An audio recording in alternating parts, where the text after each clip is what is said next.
ہر طرف بتوں کی پرستش ہے، نمرود کے مجسمے بنے ہوئے ہیں اور لوگ ان کی پوجا پاٹ کرتے ہیں۔ اب ابراہیم کا امتحان ہے کہ کیا اس ماحول کے اندر وہ ان کی طرف جھکاؤ کرتا ہے، لیکن جناب ابراہیم کہتے ہیں کہ ان تماثیل کے آگے تم آسن مارے بیٹھے ہو، جو اپنا دفاع بھی نہیں کر سکتے اور اپنی ضرورت کی تکمیل بھی نہیں کر سکتے، تمہاری ضرورتوں کو کیسے پورا کریں گے؟ تو یہ میرے رب نہیں ہو سکتے۔ شمس و قمر کو، چاند کو، سورج کو، ستاروں کو پوچھتے ہو، اچھا یہ چاند، یہ ستارے رب ہے؟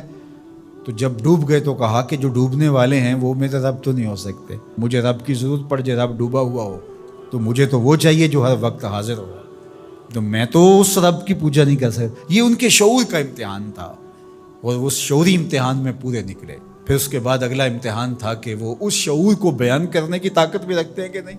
پھر بت کدا ٹوٹتا ہے، نمرود کا دربار سجتا ہے، اور وہاں جو خطبہ حضرت ابراہیم نے دیا زمانے نے سنا، جب کلہاڑا اس بڑے بت کے کندھے پہ رکھ دیا اور باقی سارے بتوں کا تیا پانچا کر کے رکھ دیا، جب وہ میلے سے واپس آئے تو ابراہیم بڑی بے نیازی سے بولتے، ان کے بڑے نے کیا ہوگا، دیکھو اسلحہ تو اسی کے کندھے پر ہے۔ تو وہ کہنے لگے ابراہیم تو جانتا ہے یہ بولتے نہیں ہیں، اور حضرت ابراہیم یہی تو لانا چاہتے تھے۔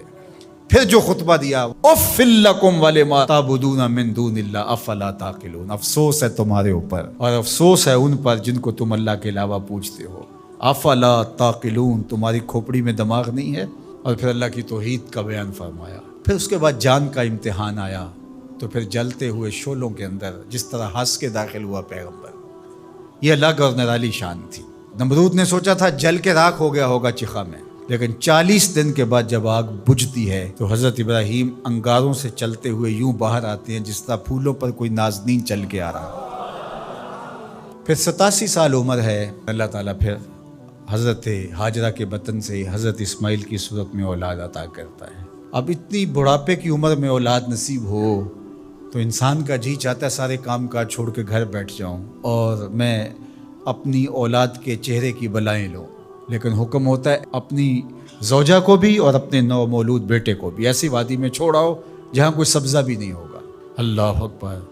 پھر اسماعیل علیہ السلام کی ایڑیوں کے رگڑنے سے زمزم جاری ہوتا ہے۔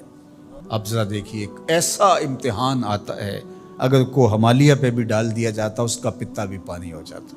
فلما بالغ معہ السعی، جب وہ ان کے ساتھ چلنے پھرنے کے قابل ہوا، ابراہیم علیہ السلام خواب دیکھتے ہیں، اور خواب کیا دیکھتے ہیں کہ میں بیٹے کو ذبح کر رہا ہوں۔ فلما اسلما، جب دونوں راضی ہو گئے، باپ ذبح کرنے پہ اور بیٹا ذبح ہونے پہ، اب باپ کی آنکھوں پہ پٹی بندھی ہے، ہاتھ میں چھری ہے، 100 سال کا بوڑھا باپ، جبل صبیر کا دامن منا کی وادی، کارکنان قضاء و قدر دم بخود ہیں، شمس و قمر، یہ منظر آج سے قبل انہوں نے نہیں دیکھا تھا، اور سورج بادلوں کی اوٹ میں منہ چھپانے کی کوشش کر رہا ہے کہ یہ منظر مجھ سے نہیں دیکھا جائے گا، حوروں کی چیخیں نکل رہی ہے، کائنات تھرا رہی ہے، مالک قیامت آنے والی۔ اور مالک بھی فرشتوں سے کہہ رہا تھا کہ تم کہتے تھے نا کہ سجدے ہم کریں گے، تسبیحات ہم کریں گے، انسان تو دینگا مشتیاں کرے گا، ذرا میرے بندے کی اس ادا کو بھی دیکھو، میرے حکم کی تعمیل پر میرے بندے کی اس انوکھی ادا کو بھی دیکھو۔ چھری کی نوک حلق کے اوپر رکھ کے پورا وزن ڈال دیا، گلا کٹ گیا، خون بہنے لگا۔ ابراہیم علیہ السلام ایک عجیب کیفیت میں، کیا کیفیت ہو سکتی ہے، میرے پاس تو لفظ نہیں ہے۔ اللہ اکبر۔ جلدی سے جو ہے وہ آنکھوں سے پٹی کھولتے ہیں تو دیکھتے ہیں کہ منظر بدلا ہوا ہے، بیٹا سمجھ کے جس کو ذبح کیا وہ تو دمبا تھا، اور اسماعیل علیہ السلام پاس کھڑے مسکرا رہے ہیں، اور پاس حضرت جبریل امین بھی کھڑے ہیں۔ یہ اس بات کا عملی ثبوت ہے یہ وہ دمبا لے کے آئے۔ تو بے ساختہ جناب ابراہیم علیہ السلام کی زبان پر جو لفظ آیا وہ یہ تھا، اللہ اکبر، اللہ اکبر۔ تو حضرت اسماعیل بولے لا الہ الا اللہ واللہ اکبر، پاس کھڑے جبریل بولے اللہ اکبر وللہ الحمد۔ اللہ نے کہا اے ابراہیم تمہاری قربانی کی سنت کو بھی قیامت تک جاری رکھیں گے، تمہاری زبانوں سے نکلے ہوئے جملے بھی مرنے نہیں دیں گے۔ وَنَادَيْنَاهُ أَن يَا إِبْرَاهِيمُ قَدْ صَدَّقْتَ الرُّؤْيَا إِنَّا كَذَلِكَ نَجْزِي الْمُحْسِنِينَ، اس حال میں ہم نے ندا دی ابراہیم تو نے واقعی خواب پورا کر دکھایا۔ إِنَّ هَذَا لَهُوَ الْبَلَاءُ الْمُبِينُ، اللہ فرماتا ہے یہ بہت بڑا امتحان تھا، یہ چھوٹا امتحان نہیں تھا۔ اور پھر میرا رب رب ہو کے کیا کہتا ہے؟ سلام علی ابراہیم، اے ابراہیم تیرے اوپر سلامتیاں نازل ہو۔ اللہ اکبر۔ پرسوں بھی میں کسی منڈی کے قریب سے گزرا، کہتے ہیں اس علاقے کی سب سے بڑی منڈی ہے، تو ہزاروں جانور، ہجوم محبت، اور سڑکوں پر، گلیوں میں، بازاروں میں کوئی یہاں گائے لے کے جا رہا ہے، کوئی بیل، کوئی اونٹ اٹھا کے لے کے جا رہا ہے، تو بے ساختہ میری زبان سے یہی نکلتا ہے سلام علی ابراہیم، ابراہیم تیرے اوپر سلامتیاں نازل ہوں۔ اللہ اکبر۔